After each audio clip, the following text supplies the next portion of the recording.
Story time, the most psychotic dude I've ever hooked up with. So his first question was, what's your body count? Naturally, I divided my true number by 5 to give him a much prettier number to look at. Once he was satisfied with my answer, he decided we should talk and try to pursue a relationship. So we started to talk, but he would vocally express to me he didn't like that I lived 30 minutes away because he could not regularly stop by and check in my dorm to make sure I was not sleeping with other people. So I didn't text him for 2 hours because I had to study for an exam, and he goes, well, you're a whore and you probably gave me gonorrhea. You're putting my life and my son's life in danger. Well, an STD is sexually transmitted, so it's concerning I'm putting your son's life in danger, but 2 weeks prior I got a test. Ring, ring. The results are in. I'm clean.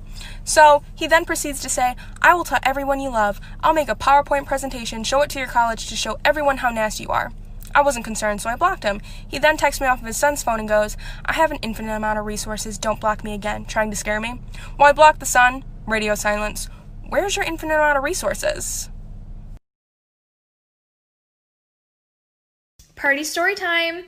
Okay, so I went to a party and I showed up there super early because I'm literally that person. Anyways, I was talking to the guy throwing the party and I'm like, yeah, I'm not feeling it. I don't really want to drink. Yes, I'm literally the lamest person alive. Anyways, he's like, okay, do you want a bottle of vodka? Boy, I just told you I didn't want to drink. And he's like, no, like an empty one you can fill up with water and pretend you're drinking. And I'm like, you're a genius. So I do just that. And I walk around the party drinking out of this bottle of vodka that actually has water in it. People literally thought it was legendary. They thought I was getting so drunk. So basically at this point I was lying to everybody at the party. So anyways, I get thirsty, so I step outside and start chugging this bottle of vodka that's actually water. And I look to my left, and there's this girl literally staring at me.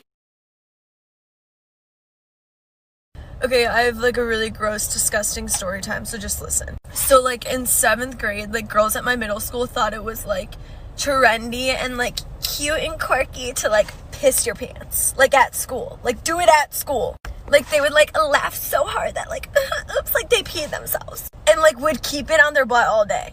And then they would, like, ask for, like, their crush's sweatshirt to, like, cover up, like, the pee on their butt. Just because, like, they're so cute and quirky. And I remember this one girl pissed herself at a choir concert backstage in the choir room. And the whole entire choir room smelled for, like, a day. And there was just a puddle of pee on the seat. And she literally had to go to the bathroom and wet her whole pants so that you couldn't tell that she pissed herself. Like, it got to the point where, like, 2 or 3 girls a day were walking around the school with pee on their butt. And, like, no one said anything. Like, it was cute and trendy. And, like, even the guys jumped on it. They were like, oh my god, like, she peed. Like, what? Like, it's just so, like, unbelievable. But, like, it literally happened, and I don't know why. Story time about how I almost died when I was 4 years old. So, my mom was at work, and my dad and I were at home. And my dad was watching TV while I was trying to do headstands. I don't know, guys. I thought I was an acrobat at the time. So anyways, I had a penny in my mouth.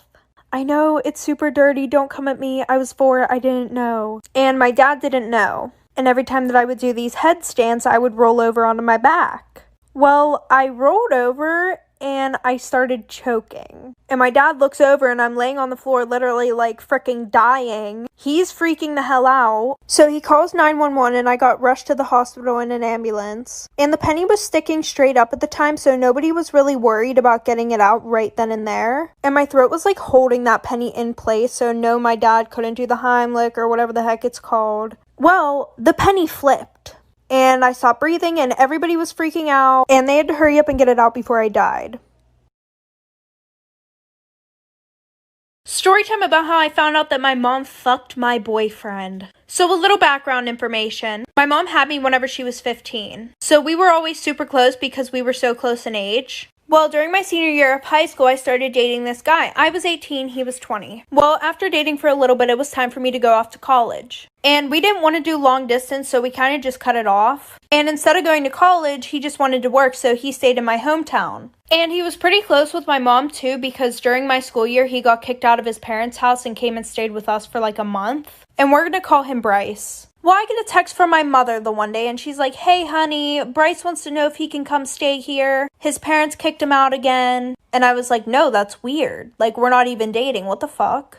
And her response was, well, honey, I'm a good person, so I'm not going to listen to what you say on this one. He's going to come stay with us. And I wasn't even living there at the time, and she was going to let him stay there. Like for part 2.